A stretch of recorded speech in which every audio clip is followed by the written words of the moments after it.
Welcome, David, to Metallarium Pages. It's a great pleasure to talk with you about Virgin Steele, this new album, The Passion of Dionysius, and more things related to the metal world. So we are starting, I think, with a common question. How has band been doing this 5 years? Because your last album was released in 2018. Now you are preparing a new album to release it, The Passion of Dionysius. So how the band's been doing these 5 years?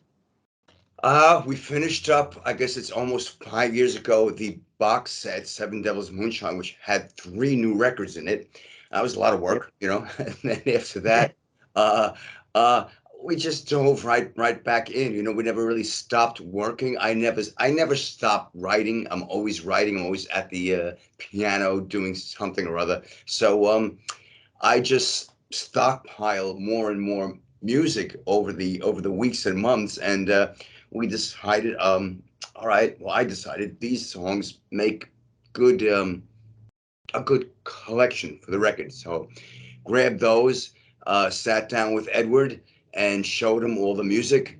He learned it. We recorded his guitar, and I started putting all the vocals on, and it just built from there. It was done Mhm. pretty quickly. The longest thing is always it's always the mixing on every album. The mixing is like forever because I'm always like, hmm, doesn't sound just like I hear it in my brain. Let me try again, and I'm always going back in because I'm able to do that now because we have our own studio. So in the old days, it was like you were at the mercy of the budget. You go, okay, that's it. We're out of money. That's the record. Now I can go back in there and say, oh, let me try this with the mix. So I'm Mhm. more, I probably more.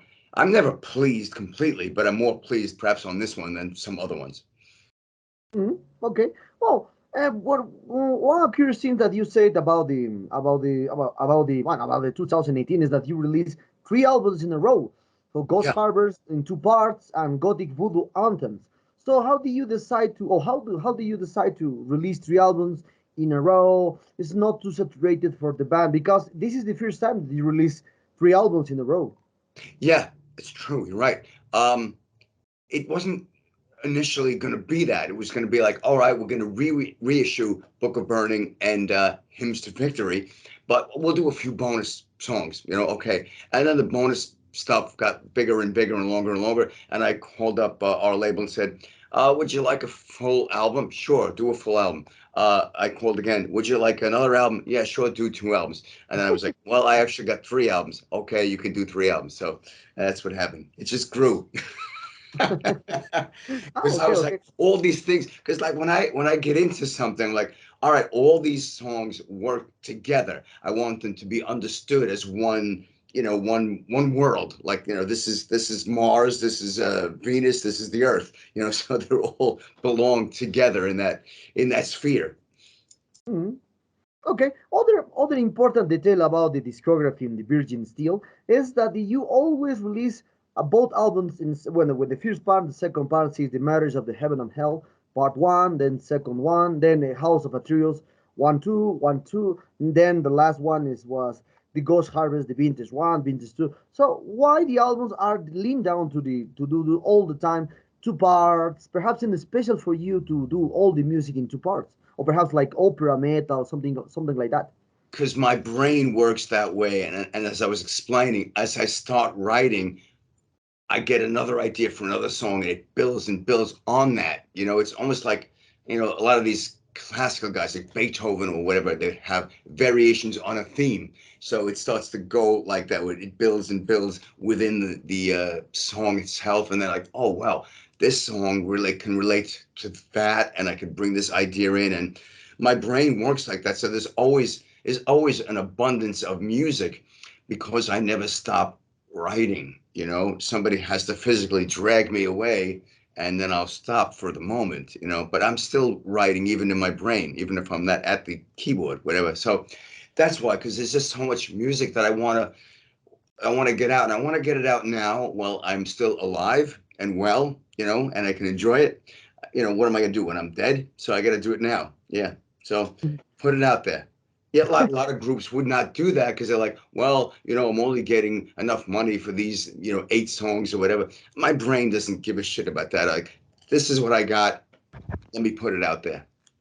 Okay. Other aspect about the music is the evolution in the sound since the beginning, since the first album Virgin Steel to the least one passion of Dionysius. When I hear completely this passion of Dionysius, for me it was like always a heavy metal band with a lot of hard rock influence, etc., etc. But a curiosity for the reviewers and I think the system thinks that you are playing like heavy metal, hard rock, power metal, and the power metal stuff just for because you speak about the Greek mythology, this kind of stuff. So how do you see the approach of the music of the people talking about the genres, the styles, the labels that put the Virgin Steel around, across than the more than 40 years old. I don't like labels, and I don't like to be in a box. I don't like to be in prison in any way, shape, or form. I need to be free to do what I do. I'm a wolf. I gotta roam and do my thing. And musically, this is what I do. So there are elements of what you might call power metal, if you want to label it that, gothic, blues, classical music. It's all in there. When I grew up, I was very, very small. Even before I came out of the womb, I was in an environment where there was theater, there was opera, classical music, and my other siblings were doing rock music. So there was this big stew of stuff that was very exciting to me, and I was like, oh, I got to jump in this. So at 8 years old, I started playing the piano, and at 11, I joined my first rock band as a singer. And I guess you could say, cross pollinated like a bee goes from flower to flower. I just synthesized all those elements into what we do, and what Virgin Steel is a union of all these things. And a lot of these things are not supposed to be, according to people, put together, but I don't like that. I will do what's forbidden and put that together to create a new third element. That's why I did the marriage of heaven, hell. What could be more opposite? Heaven and hell. Bring them together. What's going to be born? That's exciting to me. Talking about especially one, as I said in the first question, talk about the in general for the heavy metal music in US especially. I think you are with Manowar and Armored Saint and Virgin City are the three only bands since it has a long discography in the world since the 80s. So how do you see now the evolve of the music into the heavy metal in US? Because according to a lot of people, the US heavy metal didn't have a personal sound compared to the British scene. I don't think we don't, and I don't think those other bands you mentioned really care about any of that. They just want to do. We all just want to do the music that we hear and that we feel, and we want to bring out there, and that's it. If people like it, and if it's successful, whatever that means, great. And if it's not, doesn't mean we're going to stop doing it. We're all going to still keep doing what we want to do because we love what we're doing. I really enjoy doing this music. So I'm going to keep doing it until I'm, not able to do it anymore. Yeah. Mhm. Okay, okay, okay. Well, always the music for digital steels for me, especially since I hear it the first time in the marriage or life amounts or edge of the constant on the consent. Sorry, I always denote that you like to do a conceptual album. That's why you do first part, second part. Always use the passion of Dionysius because Dionysius is a Greek god. So etc. and etc. So for you in a word, well, always for me, I'm 43. I prefer to hear all albums. That's normally since the beginning to now, since the beginning to the end. But the new generation with these new digital performance platforms are this kind of people that want to hear the music with singles. And for you, and that always do the music like conceptual to hear completely since the beginning to the end. So how do you deal with the people that now are returning back on time to just singles to promote singles? So how do you deal with this aspect? Well, we will be releasing two more singles from the record, so if that's all they want to hear and they don't want to hear the whole record, well, suit yourself. But there's a lot more that you can really get into. It's always, if you study music history, which I do, um, you'll see that, like, you read about artists in the 60s and 50s, it was all about singles. And then Yes. later in the 70s and like late 60s, the album was the thing, and it grew to that. Now the trend has gone back to maybe singles in certain areas. The internet is not the world. It's just one facet of it. There's still folks like you, like me, who like albums and to understand, the big picture. So I think there's room enough for both, and the pendulum will swing back again as it always does, from singles to albums, from albums to singles. Just the nature of the beast. And if it is a strong album, then I think people will maybe start with the single and then get next single, and then, oh, let me see a bit more. It's like a buffet. Oh, we've eaten everything on the buffet, and they've heard the whole record. You know. No, okay, okay. Yeah. I don't make records Other like aspects that. about the music. Oh, as I said, the Virgin Steele is that you're focused into the Greek mythology. Oh, like a lot of albums you focus on these albums. So why do you decide to see or to create a conceptual albums and doing with the Greek mythology? I grew up, as I mentioned earlier, with the theater, and through the theater, that's where I learned about Greek mythology because I saw it live on stage. Then I read the myths from there, and I was like, wow, this is great. And I realized that these myths are universal, they are timeless. And I discovered not just the Greeks, but everything else, Nordic, Native American, whatever it was. And what I really love about them is that you can use them as jumping off points for what you want to express about what life today is. I'm not giving necessarily a history lesson with mythology. I'm usually expressing what life is like at the given moment that I made the record, even if it seems really mythological. I'm still dealing with reality on the street today, especially on the new Dionysus record. Okay, okay. Other aspects. Well, for me, and when I saw your always your second first part, one part since the beginning to now, I always an awful the Greek stuff, the Greek lyrics, and you told me that you grow with the theater aspect like influence in when you was a child. So and when and perhaps in some part on some points of your life or your career did you decide to do a opera metal like Avantasia, like Arion, like a lot of the bands doing things one things in one so like or perhaps like Midlove doing like this opera rock, opera metal with a lot of members, with a lot of guesses, features, people. Perhaps do you think about it? Because Well, you we have a did it. lot of stuff to. We did it first.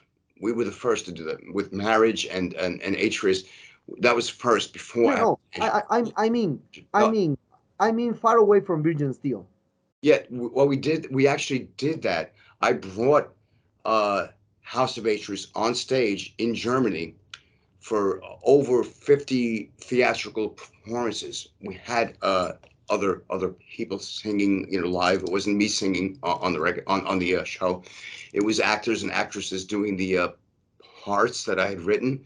And we did that also for the Visions of Eden Bacchanali record. And then we did a third one, which was based on Marriage and Invictus albums. So I did it 3 times. We brought it to the stage. We've done that. But on record, I don't want to do that on a record. I want the records to be like when the Who did Tommy, they didn't have 1,000 people on the record. It was those 4 guys.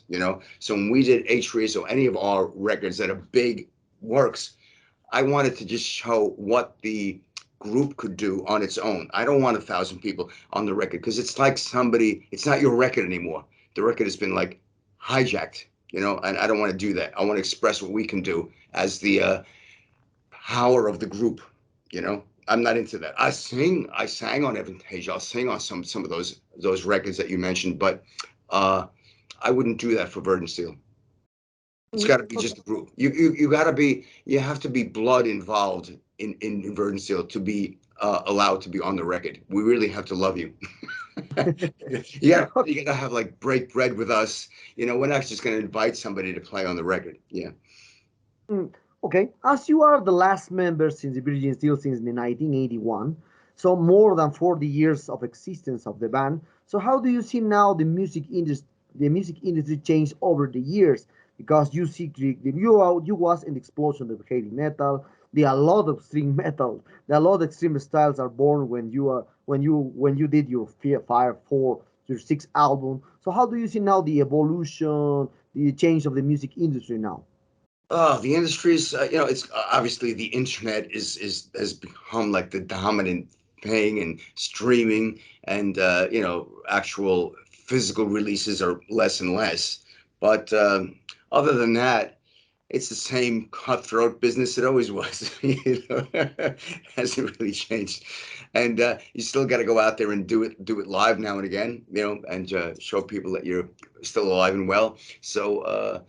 Yeah, and we're doing that. We're starting to come back out and do dates again. So in some respects, it hasn't changed at all, but in other ones, it's changed drastically. Yeah, I liked it better when it was like the physical record was everything, and you waited for that thing to show up in your store, and you ran out and bought it. That was great. Now it's a little too easy to get at the music, that it's lost a little bit of its meaning along the way, maybe. Mm, okay, okay.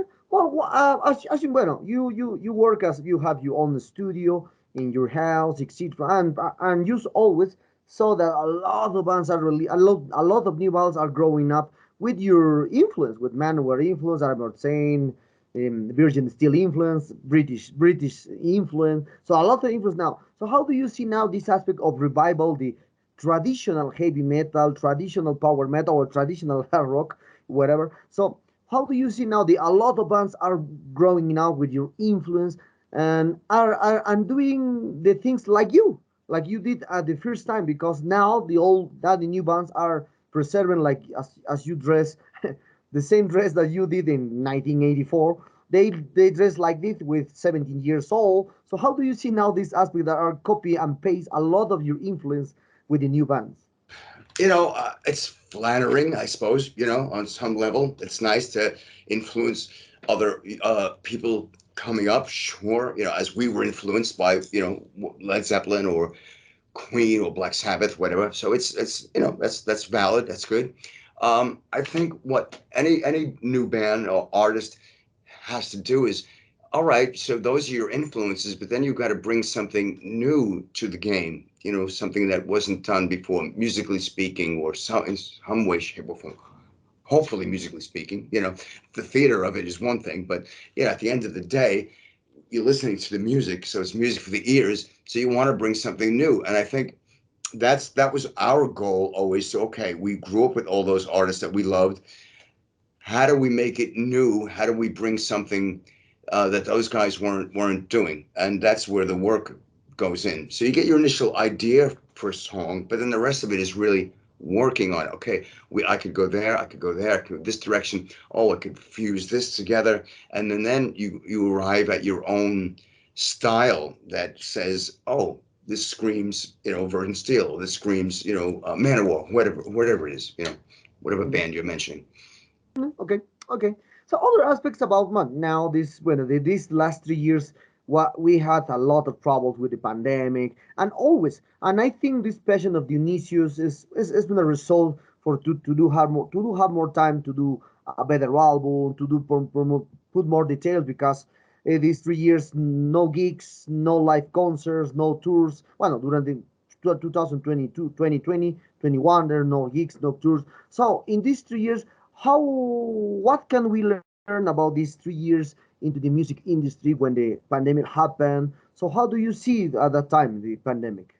To be honest with you, it didn't really alter my life in any way because I'm always working. So I was just like, all right, I can be alone. I'm in the studio doing my thing. I kept writing. We did the box set. And then after we did that box set, I dove into making these kind of movie documentary things about them. We did one for the Seven Devils Moonshine, the full box set, all 5 discs. And then I did one that was only about the Gothic Voodoo record. And I did one about Visions of Eden record, because that was kind of a misunderstood album. So we did a kind of a movie documentary on that. So that took a while to do all that. And while that was going on, I was writing and thinking about what was going to be on this Dionysus album and the record after it. I've already got the next record follow up written, and that could easily be a double album if I want it to be a double album. We'll see how it goes. So yeah, the writing never stopped. The creative activity never stopped. We just kept working. It was like, then one day I was like, oh, there's nobody on the road as I'm driving the car. Oh, there's a reason for this. Okay, yeah, there's this pandemic thing going on, and not that I like the fact that there's a pandemic, but I like the fact that there was nobody on the road and I could just drive and not be surrounded by some maniac in another vehicle. Yeah. So, yeah, it was spent working. It was spent working. Mhm. Okay, okay. Well, talking about well, we are very close to this interview, and for this aspect. So, for you, what are the future plans? Well, that the Virgin still has for this passion of Dionysius. Perhaps you will embark on a tour. You will preserve videos. Perhaps you will perhaps you will embark on a tour in Latin America. Who knows? We are doing, yeah, there'll be another lyric video coming out for the next single. I'm also doing some other videos for the album. I would like to make kind of a documentary about it as well. I am getting some footage on the way to do that. And we are starting to do gigs again. We're going to go to Spain and Crete in August. It looks like we're going to be going to Italy, Greece, and probably Germany in the autumn. And we've actually been speaking with a promoter in Brazil. So we're probably going to eventually come back to South America again as well, which would be really nice because we really enjoyed our last visits to South America. So yeah, we're going to be doing a bit of everything, and of course this next record, which is already underway. We're in it. We've already been Yeah. tracking stuff for it already. Yeah. Okay. Okay. Well, as I said, talking about other aspects in general. Now, as you can see, but now the artificial intelligence is like a big revolution in the world with ChatGPT, with a lot of news around the world, and now with this artificial intelligence or AI, there this we can do our cover arts. We are using in the music industry within a lot of things the AI. So what is your opinion about this issue for the especially for the artists that now are creating music, creating art with the artificial intelligence? And as you told me, you are create all the time working with the music for Virgin Distiller since the beginning to now you have your own studio there.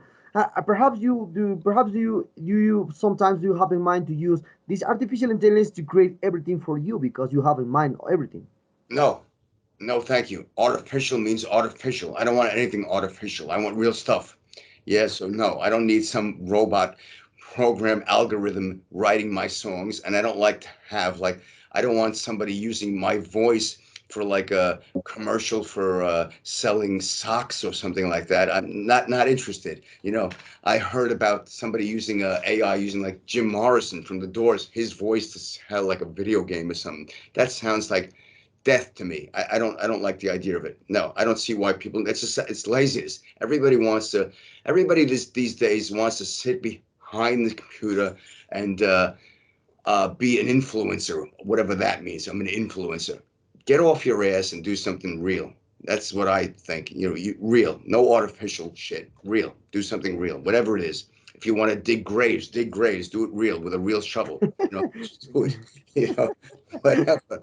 You know, whatever you do. You know, everybody wants to be famous for like for doing nothing. You know, it's like that I don't understand that. I don't want to be famous. You know, I have no interest in fame for its own sake. I just want to do the music that I want to do. If people like it and I get more well known, that's a byproduct of it. Okay, so be it. But it's not why I'm still here doing it. I'm only here doing it because I'm really writing the songs myself and recording them myself, you know, using my fingers and my voice and the gentleman that I surround myself with, you know.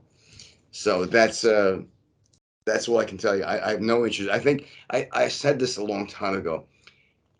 The Rome is burning. The empire is crumbling. You know, we seem to be at the end of it. It started It started with the internet's arrival, I think, and the other thing that really lit the fire was the cell phone, that thing, and social media. We're in a bad shape, especially. I don't know how it is by you in Peru, but in the States, it's not good. It's not good. Okay, okay, okay. Well, other aspects, well, talking about now, the world is, as I said, with well, the music industry changed a lot. Now, a lot of things are, well, are returning in time.